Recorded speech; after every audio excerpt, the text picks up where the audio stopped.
Добрый день, мяне завуць Міхал Ханецкі. Я вучуся ў другім А-класе у 23-й Мінскай гімназіі. Хачу вам прачытаць верш Людмілы Рублеўскай «Род». Высокі род, разбураны палац, ці хата, што на тым жа самым месцы раз 10 будавалася. Глядзяць праз вокны продкі, жыве там вецер. Род. Кроў яго убірае бурака, дабро і зло і рысы вызначае.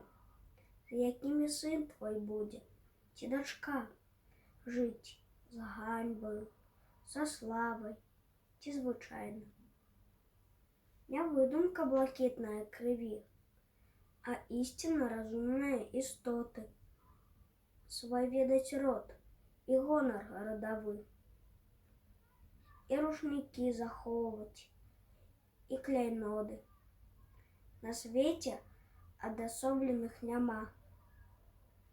І ты, камень у бруку ці ў кароне, знайдзі свой герб і прадзеда імя успомні.